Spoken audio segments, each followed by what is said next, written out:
up guys, Summer here with Bar Stars. Today we're going to be working on a handstand tutorial.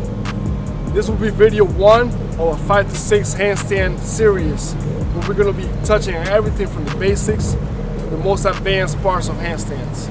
Alright, here we go. Let's get into it. So with handstands, you can pretty much do them anywhere you want. There's all different types of surfaces that you can use. You can use concrete, you can use wood, you can use grass, you can use sand, you can use parallel bars. It's a whole bunch of different ways you could do handstands, and they're not wrong. Some of them are easier than others, some of them are just different than others. So you just gotta remember that the sturdier they are and the stronger the surface is, the easier it's gonna be, unless you're talking about bars, and we'll explain that a little bit more in the future.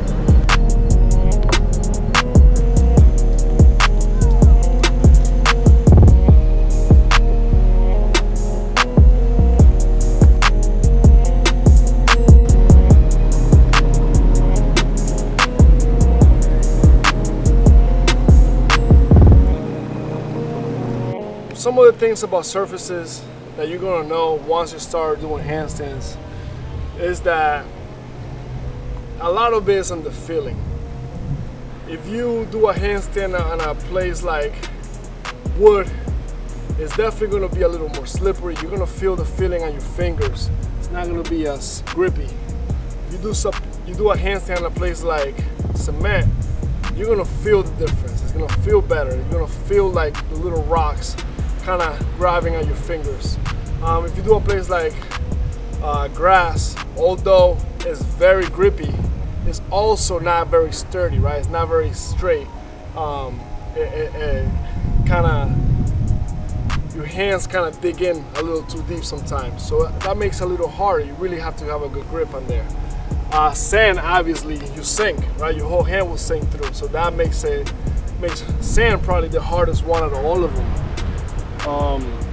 But yeah, surfaces definitely make a difference. When it comes to a bar, you know, it's a whole nother world. Now you're not even using your palms of your hands. Now you're driving the bar in a different manner, right? So now your whole handstand changes.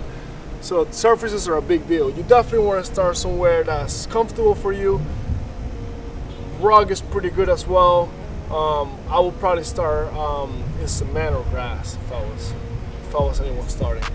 So the first thing you want to do before you start handstanding is warming up. My favorite way of warming up is using the Bar Stars band. If you have a different way, that's fine, as long as you're warming up. Don't go straight into handstands without warming up your joints, your shoulder joints, your elbow joints, and definitely your wrist joints. For shoulders, I usually just like really working on these bad boys right here. And I do a ton of these just to get a lot of blood flowing through my joints and my muscles. Another good one is this guy right here. Just find yourself a nice light band. Squeeze your lats down. Squeeze your scapulas together. Do about 10 to 15 of those. Do the same thing from the top down. Do about 10, 15 of these. Make sure your scapulas are together, tight the whole time. Another big one for me, elbows. Tendonitis is real, it happens. So it's good to warm up your elbows. I like doing this basic movement right here. I go the other way, do 10 to 15 each side. Forwards and back. Last but not least, hands, wrists, very important. One of my favorite ones is this one right here. Good warm up, just to get your wrist going, just to get some fluid moving through your wrists. It's almost like oiling a car. Then you go the other way.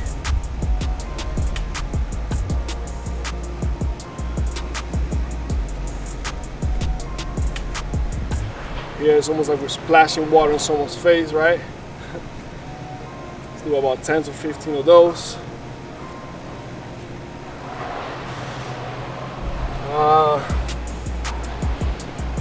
Hands on the ground, lean to one side, hold that lean, 5 to 10 seconds. Other side, hold that lean, 5 to 10 seconds. Do the same thing here. Now you're leaning back, 5 to 10 seconds. That's it, you're good to go. As far as fingers go, make a big difference. You don't want to have lazy fingers. You don't want to have closed fingers. You want to have a real wide. Makes a big difference for a good handstand. To have wide fingers. Another thing you should know about handstands, very important, is to make sure you have locked out elbows. What does lockout mean? Well, lockout means you don't have any bend on your elbow and you're fully engaged. What that does is it engages your shoulders.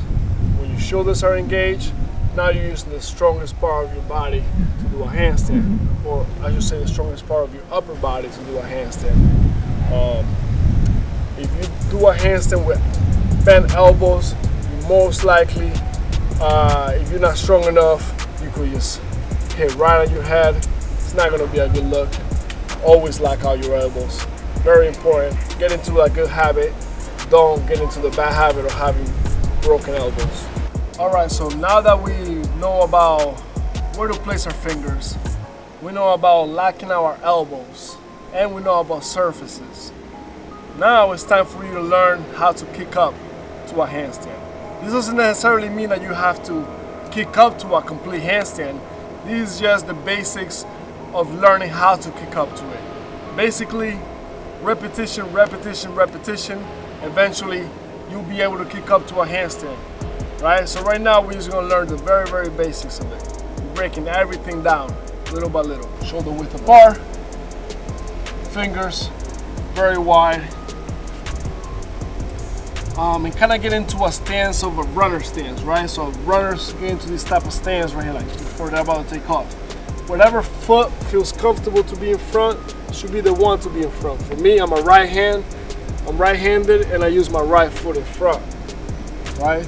So I get into this position right here. It's almost like a runner's position. From here, I'm going to be kicking the left foot and pushing of the right foot, right? So watch. See that?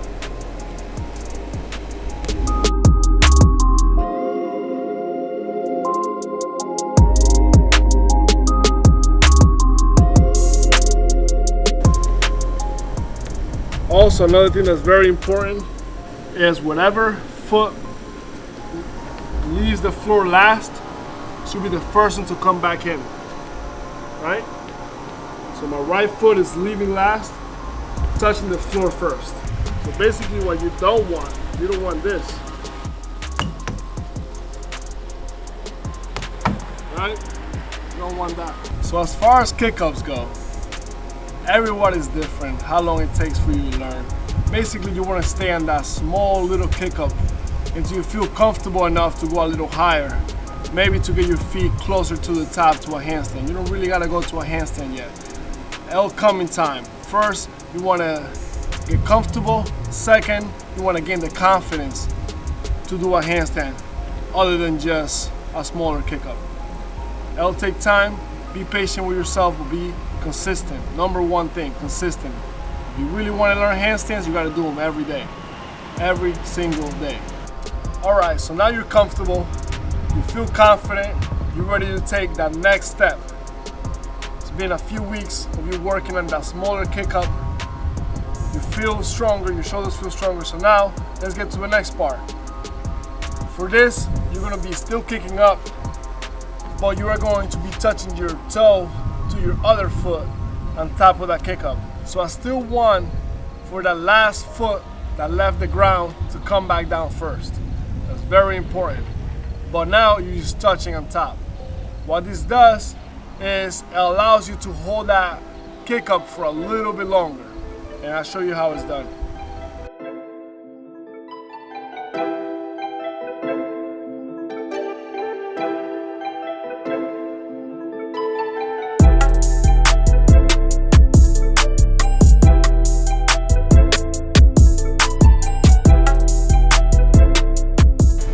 don't want to do is let your shoulders go forward like that. You want to rotate around your shoulders.